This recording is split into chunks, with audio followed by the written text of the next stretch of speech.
제가 이번에 그 발간된 주간조선에 좀 급하게 글을 하나 써달라고 해서 그 쓴 글의 제목이 전쟁을 각오하지 못하는 국가지도부는 전쟁을 부른다. 그것이었습니다. 아마 우리 이지혜 변호사가 그 글을 보시고 그 제목을 가지고 이제 저더러 이 축사에 관만을 말씀하라 이런 주문을 하신 것 같습니다. 간략하게 오늘 여러분이 모이신 이 자리에 모이신 오늘 이 모임의 뜻을 한번 새겨보는 말씀을 좀 드리겠습니다. 금년에 천안함 사건이 있었고 연평도 사건이 연평도 이 포격 이 사건이 있었습니다. 특히 연평도 포격 사건은 여러분은 어떻게 생각하시는지 몰라도 그동안 1954년 휴전 이후 남북 간에 벌어져 온 수없이 많았던 무력, 폭력 도발과 성격을 달리하는 매우 중요한 도발입니다. 왜냐하면 그동안에 있었던 여러 가지 도발은 하나의 상당히 그 테러 행위적인 성격이 많이 있었지만은 이번에 그 연평도 사건은 우리 영토에 대해서 북한의 정규군이 백주대낮에 합포 사격을 가한 것입니다.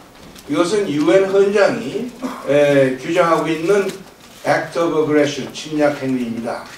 이 침략 행위에 대해서는 UN 총회가 1974년 12월에 UN 총회결의 3314호로 이 침략 행위가 뭐냐 하는 데 대해서 여러 가지 유형을 정리해 놓은 것이 있는데 그 중에 두 가지에 해당됩니다. 하나는 한 나라가 다른 나라의 영토에 대해서 이 군사수단을 가지고 공격하는 것이고, 또 하나는 한 나라가 다른 나라의 육해 공군 해병대 및 공군의 공군 기지와 장비에 대해서 공격을 가하는 것, 이렇게 되어 있습니다.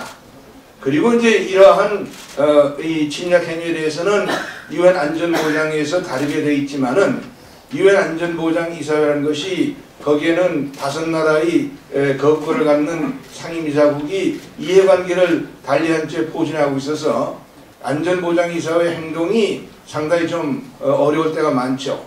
그렇기 때문에 UN 헌장은 51조에서 그 공격을 당하는 국가의 자위권 행사를 UN 헌장의 어느 조항도 침해할 수 없는 그 나라의 공격을 당하는 나라의 고유한 권리로 인정을 하고 있습니다.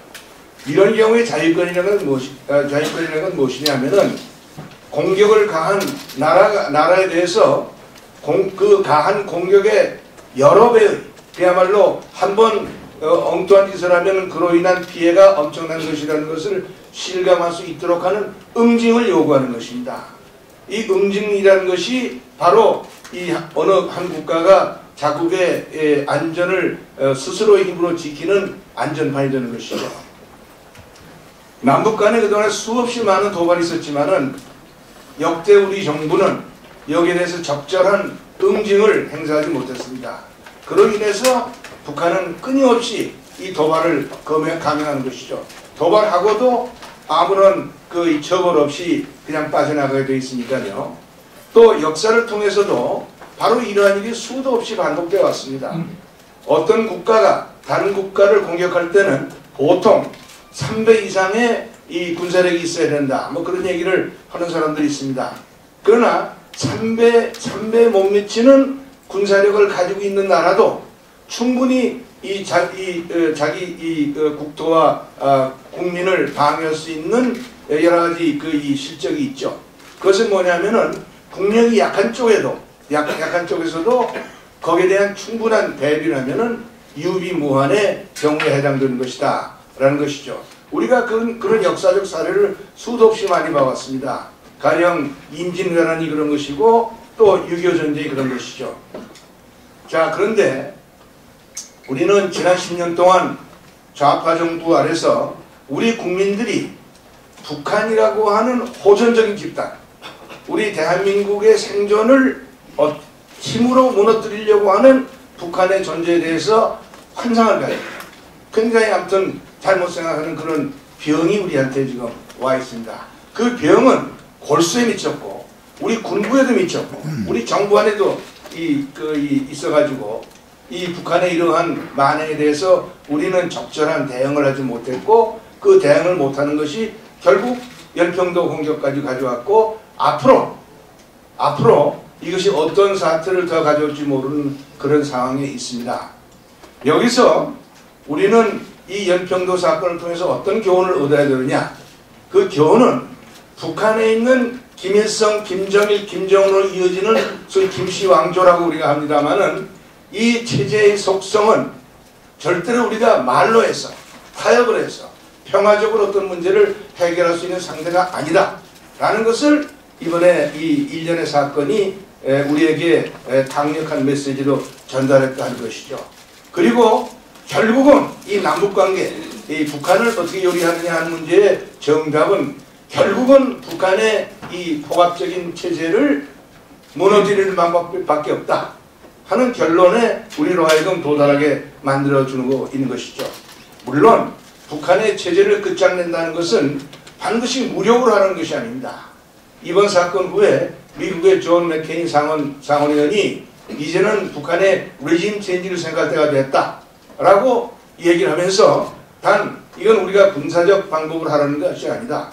군사적 방법이 아닌 다른 방법으로 이것을 모색해야 된다 하는 얘기를 했고, 최근에 언론 보도에 보면은 어떤 이 전문가들은 북한을 무력이 아닌 방법으로 북한 체제를 변화시키고 무너뜨릴 6가지의 방안을 제기했다는 것이 현재 언론을 통해서도 보도가 되고 있습니다.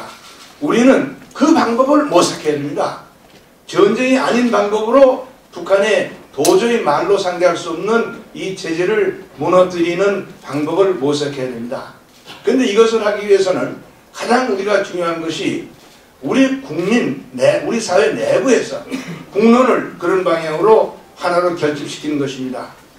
이 북에 있는 북한을 상대하는 것보다 우리 내부에 들어와 있는 북한의 거점들, 북한의 이 친북 세력들을 우리가 참 성공적으로 컨트롤하는 것이 중요하고, 이것을 위해서는 우리 국민들이 북한의 실상을 정확하게 알 수 있도록 하는 것이 가장 중요하다라고 생각합니다. 그런 뜻에서 이 북한의 실상을 가장 정확하게 우리에게 전달해 줄 수 있는 분들이 바로 북한의 정치범 수용소에서 그 고생을 하고 그 그런 그 어려운 지경에서 탈출해서 우리 대한민국 사회에서 자유를 찾고 있는 여러분 증인들의 말씀을 들어보는 것이 가장 좋은 방법이다 이렇게 생각합니다. 저는 한 가지 기억이 있습니다. 2002년 워싱턴에 제가 몇 달 있었는데 그때 미 의회에서 몇 번 청문회를 해가지고 이 동포들 탈북자들을 불러서 증언을 하는 것을 현장에 가서 제가 들은 적이 있습니다. 그 증언을 듣고 그 패널을 하던 미국 국회의원들이 눈물을 흘리는 광경을 봤습니다. 그리고 바로 그때 눈물을 흘린 미국의 상하 양원 의원들이 오늘날 미국의 여론을 북한에 대해서 미국 행정부가 엉뚱한 짓을 하지 못하도록 견제하고, 그리고 미국의 대북 정책을 올바르게 잡아가도록 하는 견인차 역할을 지금 하고 있습니다. 오늘 여기에 바로 정치범 수용소의 실태를 우리들에게 증언해 주기 위해서 여러분 귀한 간증이들이 나와줬습니다. 여러분을 통해서 여러분이 직접 이분들의 간증을 들어보고 여러분들도 눈물을 흘리시고 분노를 느끼시고, 그리고 그 눈물과 분노를 여러분 주변에 많은 국민들에게 전파를 시켜가지고 우리가 이번에 참 천안함 연평도 사건을 가지고 전화위복의 계기를 삼아서 이것을 기점으로 해서 북한의 포갑 정권을 무너뜨리는 거대한 용광로를 터뜨리는 계기가 마련됐으면 하는 뜻에서 오늘 이 귀한 모임을 축하하는 바입니다. 간단히 인사의 말씀에 가름했습니다. 감사합니다.